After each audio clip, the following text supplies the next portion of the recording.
The Space Gauntlet contest has just come to a close, and the results are only a couple days away. Today, I decided to rank the best Space Gauntlet entries and make a prediction for the top 10 levels. I will be streaming my reaction live and comparing my rankings to the results, so make sure you guys are subscribed for that. This is fully off of my own opinion, so if you don't agree, that's also totally cool. Let's start off with number 10. Cat Invasion by Q Mystic and more finds itself at 10th place. This level takes on a art style similar to Next Cab Soon by Arclia. The story goes as the title says. Cats invading as we are venturing through space. The modernistic art is just gorgeous to look at and has some of the best color choices. It's got a ton of really cool gimmicks, such as going through the clear cat tunnels and having this insane boss fight at the end. This boss has really neat music sync. Just take a listen.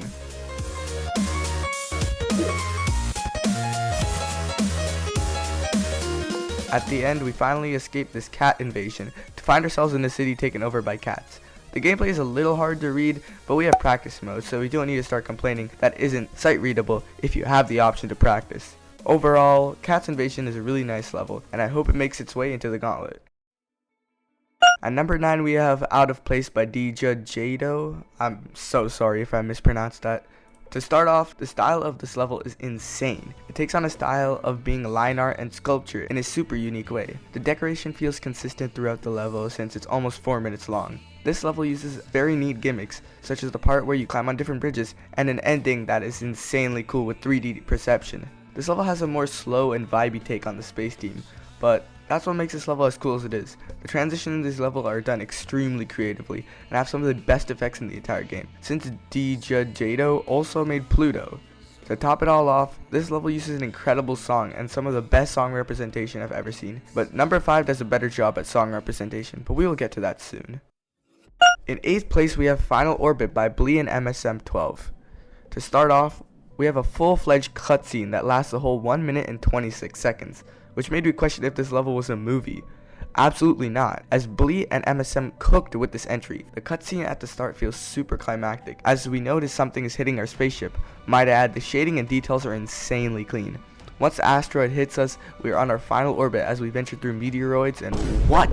We get hit with this insane montage where we go from land to space to water into asteroids belt, which has the craziest drop with insane camera effects and shaders. There's also so many small details, such as the dolphin jumping over the water and references hidden within the room. The ending is the best part by far, where we exit the montage of locations by hitting a spider orb and descending into space. Space I Guess by Hip Villain is 7th place. The take for space this level takes is really cool, which plays around with the definition of space itself and has a space and science themed related decoration element to bring the level together. The decoration on its own is rather simple, but the effects and atmosphere brings it up. The level uses diagrams, formulas, and sculptures to bring itself together, similarly like Out of Place. This level feels awkward and uneasy, but that's what the level is trying to do. This level feels like a gallery or a trip, showing us what space is and what can be accomplished with it. This has some insanely cool transitions, such as the one with the apple and the one towards the ending. Overall, this level is a really polished level, and it should definitely make it into the gauntlet. Volcan is an insane Space Gauntlet entry by Plexify and many other creators, and it sits at 6th place. This collab takes on a similar style to Ultraviolence and the Incinerator from the NCS Gauntlet. We start in a spaceship and we escape out of our way to Earth. The details in this level are crazy. You cannot tell me this is geometrydash. We also have this really cool spider boss fight which flows super smoothly. The amount of realism this level has is enough to fool me, similarly like how it fooled me on this end screen. It's not over since we have this insane boss fight that breaks through the end screen and takes us down.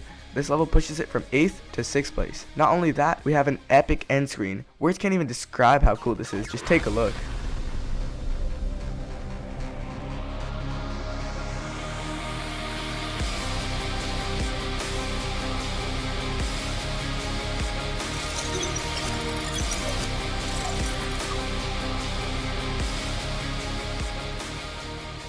Overall, this is just a masterpiece, being over 3 minutes long. But is it better than Hideout by Brain ETR, sitting at 5th place? This was the level that I was talking about when it comes to peak song representation to Hideout by Broken Groove. Here are a few examples.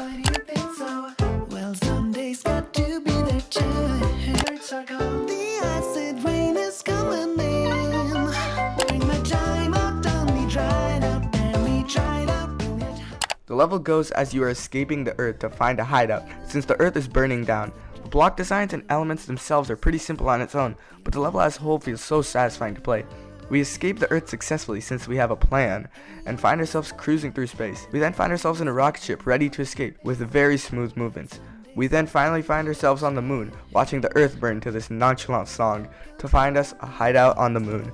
Overall, Hideout is a 3.5 minute long level that has the best atmosphere and song representation I've ever seen. I'm so glad this level got legendary rating. In 4th place, we have Defining and Defying by Gallowfuff. Oh my god, did Gallowfuff cook with this entry as usual. This level has this iconic art and modern style where we escape a lab to find ourselves in space. This level has crazy details, such as the audio wavelines as the UI and some other information. We say hi to this cube Earth as we escape it. We get this mini cutscene which leads us into this 3 AM sensation feeling where we glide past covalent bonds, elements, and negative gravity. This level uses this insane trick glitch where putting the gravity at -1 makes you go in the opposite direction. Gallowfuff plays around with this so much, and we learned that clicking black orbs are similar to how red orbs work. The second half of this level feels so floaty since we defy the laws of physics and define that Gallowfuff is going to get into this gauntlet. Oh my god, that was so corny. Painting Orange, a creator I've never heard of, hit us with 102 Blues, my 3rd favorite entry. This level feels super nice to play and had some of the most insane decoration I've ever seen. We have another entry being around 3 minutes, which is nice to see since the quality retains throughout the entire duration of the level. To start off, we find ourselves in space in sort of creepy style take to space. We find teeth floating about as we escape this lab and teleported to this eerie planet with some of the best decoration and detail I've seen. We escape the planet, or Earth, making it into this dream. It takes the element of space and puts down all the crazy ideas that people would have. We go into this insane thing which has some crazy effects. The way this level takes space is nothing like I've ever seen. It takes this idea of space and it puts it in ideas and different things we didn't know about space we could find, like goats with 4 arms. In 2nd place, we have Abducted by Vegtam. This level has a cartoon style stripped straight out of a comic book. We start off in this sci-fi tech city with this super cool capsule gimmick. We then venture through space in this insane warp effect. Look, I'm no professional, but when it comes to creating, how the hell do we even start creating something like this? We then climb up the building to find ourselves abducted by aliens. But instead of us getting abducted, we end up partying instead. The gimmick here is that you click to the beat of the song to gain score.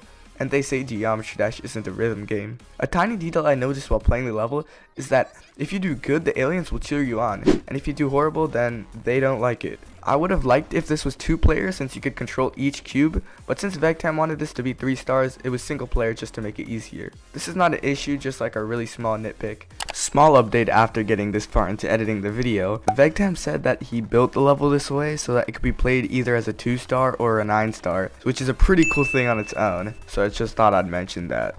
This level has a really adorable silly vibe where we dance and party with all the aliens. We also play ping pong with the ball, which is very neat. In the end, the aliens and Geometry Dash Nation find peace together in the comic strip, and it's a really cool idea to flip pages and read different sections. This level would be the best entry, but there is just one entry better. Before we get into the winner, I'd like to go over a few runner-ups. Desperation was a really cool entry with this cool 3D swing copter section, but unfortunately the gameplay was really weird and buggy. It also had this player versus creator part randomly in the level, which broke the immersion. Echo Delta was also a runner-up, but I felt like it just lacked progression. Don't get me wrong, the level's awesome, but it's not as cool as the other levels on this list. Now, Typewriter. This would have been up here, but it just doesn't feel like a space level to me. I personally don't see anything space related in this other than the black holes that suck you in, which is a really creative idea on its own. As the creator mentioned, this wasn't meant to be an entry, but they ended up submitting it either way. This level is a banger with some crazy effects, but lacks the space theming to fit in with the rest of the levels on this list. And now, for the number 1 spot, Departure by Chun and More, hands down, is the best Space Gauntlet entry. This level features some of the craziest effects this game has ever seen. Before we get too ahead of ourselves, we need to go to the beginning. The circle gameplay is cool, and with enough practice it gets consistent, so I don't want to hear a bunch of y'all complaining when the gameplay's ass, when the best you could do is create a pile of crap. Anyways, the deco is insanely clean, with us escaping into a bunch of orbit with a bunch of papers and floating ideas. I don't know how the layering is done in this part, but the borders have a really cool effect that I've seen in no other levels. We then get into this part with some super clean 3D depth, but this isn't the last time you see this. We zoom into this telescope, which is absolutely stunning, where we fly through camera film as we try to record constellations. The sheer amount of detail and lighting in this part is insane, but it only gets better from here. We swing past a 3D room and see one of the craziest 3D effects I've ever seen in this game. We then have this orbity watcher thing in the center, while blocks lay on a track and spin around orbit. This is just pulled off super smoothly with so many triggers. This level does it so much better than the last time I saw this, which was in How. This part spins in a circle gameplay while the center breaks off. We get into the Rivers of Nazareth looking transition into 3D gameplay. This gameplay looks super confusing, and the more you play it, the more it makes sense. I've genuinely never seen gameplay like this, and to top it all off, the icon moves, which I don't even know how is pulled off. This part is like no other I've ever seen, and is super fun and surprisingly sight readable. Of course, the decorations absolutely peak as we're getting closer to the moon and going through the ISS. We finally get this crazy dual effect at the end, which is mimicked with fake waves, and we wave into this black hole that ends the level perfectly with the most insane end screen. Overall, this level is one of my favorite entries, and I'm really hoping it wins the gauntlet or at least gets mythic. These were my predictions for the Space Gauntlet contest. Please consider subscribing and joining my Discord for giveaways, events, mod level quests, and reviews. Thanks so much for watching, and I will see you guys during the results.